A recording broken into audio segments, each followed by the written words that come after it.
नमस्कार साथियों। मैं एन के कुशवाहा पूर्व सैनिक आपके अपने यूट्यूब चैनल सैनिक हेल्पलाइन में आप सभी का स्वागत करता हूं। आज जो जानकारी है वो पेंशन से संबंधित है। जो फैमिली पेंशनर है उनके लिए है।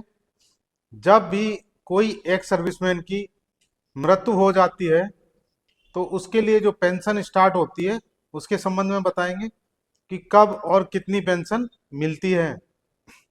तो एक जो है लेटर जारी हुआ है, ये लेटर मैं आपको दिखा रहा हूँ। ये लेटर जो है भारत सरकार का है।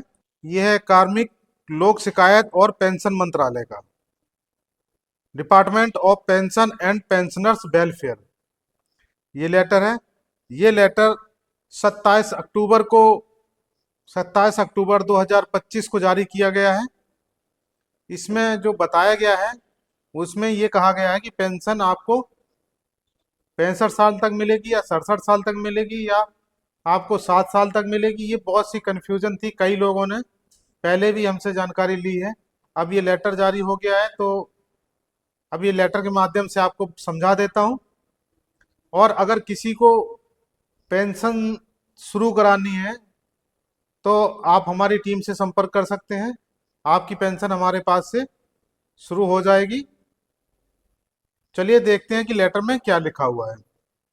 और इससे पहले मैं आप सभी जितने भी हमारे नए व्यूवर्स हैं उनसे रिक्वेस्ट करता हूं कि सभी लोग हमारे यूट्यूब चैनल को जरूर सब्सक्राइब कर लें, क्योंकि बहुत सी जानकारियां ऐसी हैं जो आप लोगों को नहीं है और वो मैं अपने यूट्यूब चैनल के माध्यम से आप सभी को जानकारी देता हूं।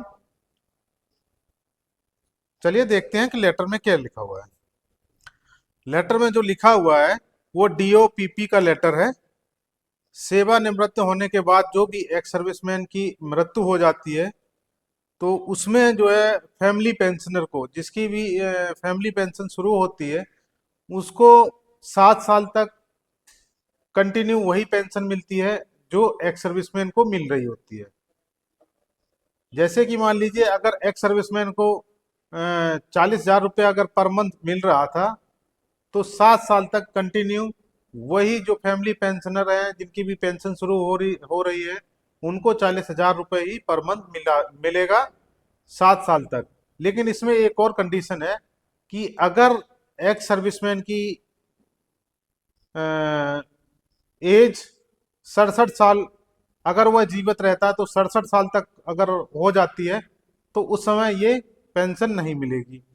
उस समय आपको जो पेंशन, जो पूरी पेंशन मिल रही है बेसिक का 60% ही मिलता है। तो ये चीजें ध्यान रखिए। दोनों चीजें हैं, अब मैं दोनों को एक साथ बता देता हूँ। एक्स सर्विसमैन एक्सपायर होने के 7 साल तक या उसकी एज अगर वो जीवित रहता तो 67 साल तक, दोनों में से जो पहले हो जाएगा, या 7 साल पहले हो जाए या 67 साल पहले हो जाए, तब तक फैमिली पेंशनर को पूरी पेंशन मिलती है।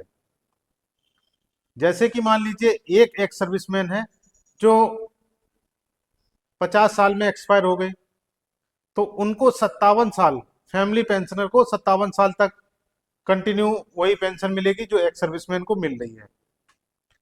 अगर वही पेंशनर अगर 62 साल में खत्म होता है तो अब ये पेंशन जो है 67 साल तक ही मिलेगी, मतलब 5 साल और मिलेगी। उसके बाद जो भी नॉर्मल फैमिली पेंशन होगी वो मिलेगा। तो ये एक जानकारी है। ये जो आरटीआई डाल के कई लोगों ने पूछा था तो इसलिए ये लेटर जारी किया गया है कि जो भी है कंफ्यूजन आप लोगों का सभी का दूर हो जाए कि पेंशन कब कितनी मिलेगी। एक तो 7 साल, दूसरा 67 साल, पेंशनर का 67 साल और एक्सपायर होने का 7 साल, दोनों जो भी पहले हो जाएगा तभी पेंशन आपकी, जितनी पेंशन पूरी आ रही थी वो बंद हो जाएगी, फिर नॉर्मल फैमिली पेंशन शुरू हो जाएगी। जो भी पेंशन संबंधित और भी कोई जानकारी होगी तो वो फिर दोबारा हम हाजिर होंगे और आप लोगों को जानकारी देंगे। आज के लिए इतना ही, फिर मिलेंगे। नमस्कार।